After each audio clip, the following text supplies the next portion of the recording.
Problem കൂടെ നോക്കാം. Cash budget. From the following budget data forecast a cash position at the end of April, May and June. അപ്പോൾ ഇവിടെ നിങ്ങൾ cash budget prepare ചെയ്യേണ്ടത് April, May and June ആണ്. അപ്പം തന്ന ഡീറ്റെയിൽസ് ഇതൊക്കെയാണ്: sales, purchases, wages and miscellaneous. ഇനി ഓരോന്ന് എങ്ങനെയാണ് നോക്കാം. സെയിൽസ് എന്ന് പറയുന്നത് 20% realised in the month of sales. അതായത് 20% എന്ന് പറയുന്നത് എന്താണ്? ക്യാഷ് സെയിൽസ് ആണ്. Discount allowed 2%. And balance realised equally in 2 subsequent instalments. ഇവിടെ വളരെ കൃത്യമായി മനസ്സിലാക്കണം. ഇപ്പം ഫെബ്രുവരിയിൽ സെയിൽസ് നടന്നിട്ടുണ്ടെങ്കിൽ അതിൻ്റെ 20% എന്ന് പറയുന്നത് ആ മാസം തന്നെ കിട്ടും. പിന്നെ 2% ഡിസ്കൗണ്ട് കഴിഞ്ഞിട്ട് ബാക്കി വരുന്ന എമൗണ്ട് ഉണ്ടല്ലോ, ആ ബാക്കി വരുന്ന എമൗണ്ട് കിട്ടുന്നത് എപ്പോഴാണെന്നാണ് പറയുന്നത്.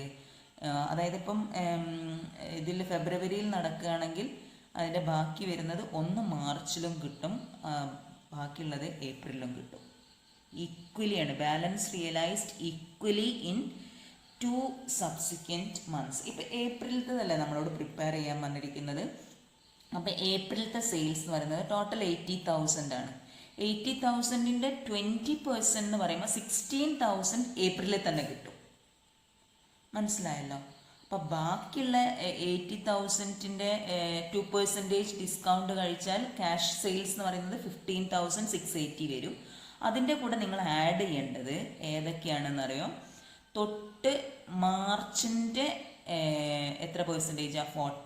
ഈക്വലി ഇൻ 2 ഇൻസ്റ്റാൾമെൻറ്റ്സ് എന്ന് പറഞ്ഞാൽ 40% വെച്ചിട്ടാണ് കിട്ടുക. അപ്പം മാർച്ചിലെ സെയിൽസിൻ്റെ 40%, അതേപോലെ ഫെബ്രുവരി സെയിൽസിൻ്റെ 40% ആയിരിക്കും ഏപ്രിലിൽ കിട്ടുക. മനസ്സിലായോ? ഇനി പർച്ചേസസ് എന്ന് പറയുന്നത് these are paid in the month following the month of supply. അതേപോലെ അപ്പോൾ തൊട്ടടുത്ത മാസം കേട്ടോ കിട്ടുക. അപ്പം ഏപ്രിലത്തെ പ്രിപ്പയർ ചെയ്യുന്ന സമയത്ത് തൊട്ട് മുന്നത്തെ മാസത്തതാണ് നിങ്ങൾ പേ ചെയ്യുക. അതേപോലെ വേജസ് എന്ന് പറയുന്നത് 25% paid in arrears following the month. വേജസിൻ്റെ സ്ഥിതി എന്താണെന്നറിയാം? 25% പെയ്ഡ് ഇൻ അരിയേഴ്സ് എന്ന് പറഞ്ഞാൽ ഏപ്രിലിലെ വേജസ് എത്രയാണ്? 8,000. ഈ 8,000ൻ്റെ 75% നിങ്ങൾക്ക് ഏപ്രിലിൽ കിട്ടും. 25% കൊടുക്കുക നിങ്ങൾ എപ്പോഴാണെന്നറിയോ? ഫോളോയിങ് മന്ത്, അടുത്ത മാസത്തിൻ്റെ കൂടെ കൊടുക്കുക. അപ്പോൾ അതായത് ഏപ്രിലത്തെ കാണുന്ന സമയത്ത് വേജസ് പേയ്മെൻറ്റ് കാണുന്ന സമയത്ത് 75% ഓഫ് 8,000 എടുക്കണം, 25% ഓഫ് തൊട്ട് പ്രീവിയസ് മന്ത്. ക്ലിയർ ആണോ? Then miscellaneous expenses paid A month in arrear. Miscellaneous expenses എന്ന് പറയുന്നത് എപ്പോഴും ഒരു മാസത്തെ ലാഗാണ് പറയുന്നത്. ഏപ്രിലിൽ നിങ്ങൾ കൊടുക്കുക, മാർച്ചിൻ്റെതായിരിക്കും. പിന്നെ അതേമാതിരി മെയിൽ കൊടുക്കുന്നത് ഏപ്രിലത്തത്, ജൂണിൽ വരിക, മെയിലത്തെ. മനസ്സിലായോ? ഇനി റെൻറ്റ് പറയുന്നുണ്ട് 1,000 per month quarterly in advance in April. അതായത് ഏപ്രിലിൽ ക്വാർട്ടേർലി റെൻറ്റ് കൊടുത്തിട്ടുണ്ട്. അപ്പോൾ റെൻറ്റ് എന്ന് പറഞ്ഞിട്ട് നിങ്ങൾ ഏതിൽ കാണിച്ചാൽ മതി?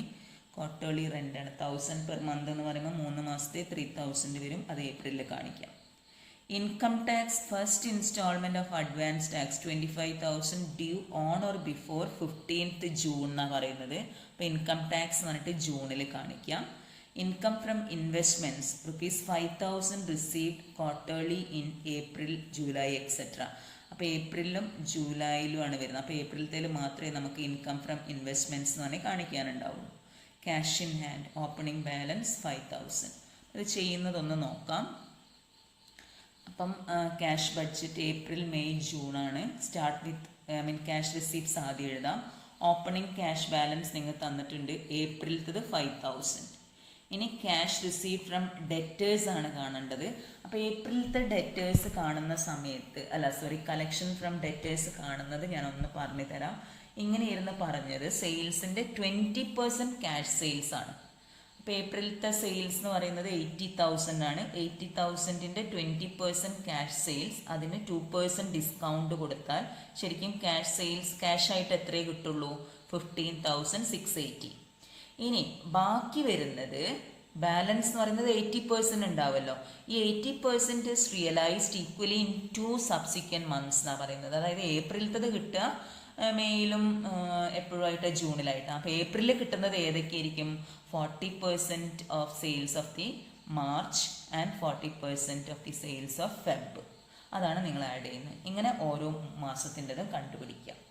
അങ്ങനെയാണ് നമ്മളെ റിസിപ്റ്റ് ഫ്രം ഡെറ്റേഴ്സ് എന്ന് പറയുന്നത് 1,15,680 ഇങ്ങനെ വന്നിരിക്കുന്നത്. ഓക്കെ. പിന്നെ ഒരു റെസിപ്റ്റ് വരുന്നത് ഇൻകം ഫ്രം ഇൻവെസ്റ്റ്മെൻ്റ് ആണ്. ഏപ്രിലിൽ മാത്രമേ ഉള്ളൂ.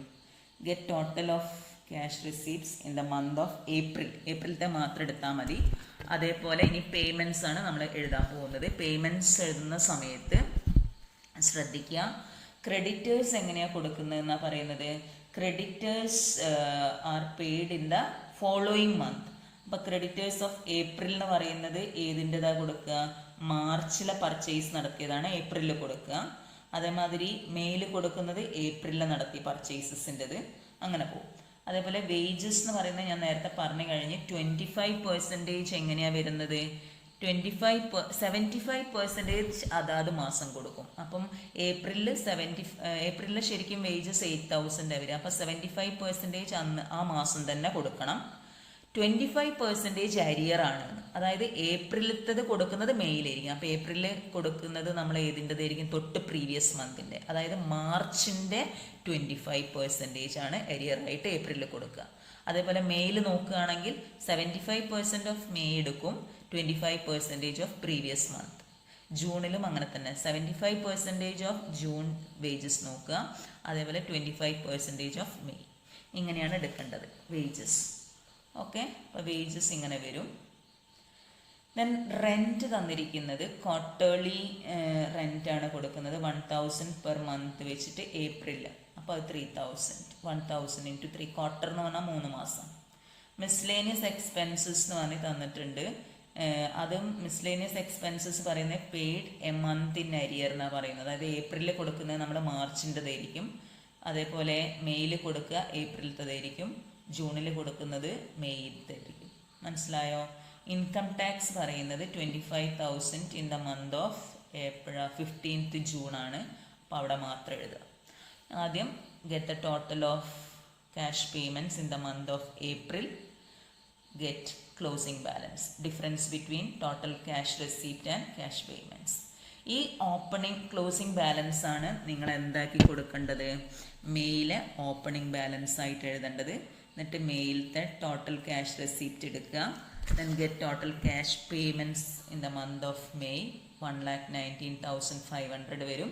Get closing balance. ഇവിടെ ക്ലോസിംഗ് ബാലൻസ് എന്ന് പറയുമ്പോൾ നെഗറ്റീവ് ബാലൻസാണ് വന്നിരിക്കുന്നത്, ശ്രദ്ധിക്കണം. അപ്പം നിങ്ങൾ ഓപ്പണിംഗ് ബാലൻസ് എന്ന് പറഞ്ഞിട്ട് ജൂണിൽ നിങ്ങൾ കൊടുക്കേണ്ടത് ആ നെഗറ്റീവ് ബാലൻസ് ആണ്. അപ്പം നെഗറ്റീവ് ആവുന്ന സമയത്ത് ആഡ് ചെയ്യുമ്പോൾ ശ്രദ്ധിച്ചോളൂ. 88,564 ആണ് വരുന്നത്. കാൽക്കുലേറ്റർ എടുത്ത് ചെയ്യുന്ന വേണം കേട്ടോ. Get the total of cash payments 1,51,500. അപ്പോൾ ക്ലോസിംഗ് ബാലൻസ് എന്ന് പറയുന്നത് എത്ര വരും? നെഗറ്റീവ് 62,934. അപ്പം അത്രയും ഷോർട്ടേജ് ആണ് ക്യാഷ് എന്നാണ് അതിൻ്റെ അർത്ഥം. നെഗറ്റീവ് വന്നിട്ടുണ്ടെങ്കിൽ ക്യാഷ് ബാലൻസ് ഒന്നും കയ്യിലില്ല, നമുക്ക് അത്രയും ഷോർട്ടേജ് ഓഫ് ക്യാഷ് ഉണ്ട്. അപ്പം business should find out the ways to mobilise cash. അപ്പോൾ ചില ഇവരെന്ത് ചെയ്യുന്നത് വെച്ചാൽ ബാങ്ക് ഓടി എടുക്കും, ബാങ്ക് ഓവർ ഡ്രാഫ്റ്റ്, അങ്ങനെയുള്ള ഫെസിലിറ്റീസ് അവൈൽ ചെയ്യും. മനസ്സിലാവുന്നുണ്ടോ? Okay, thank U.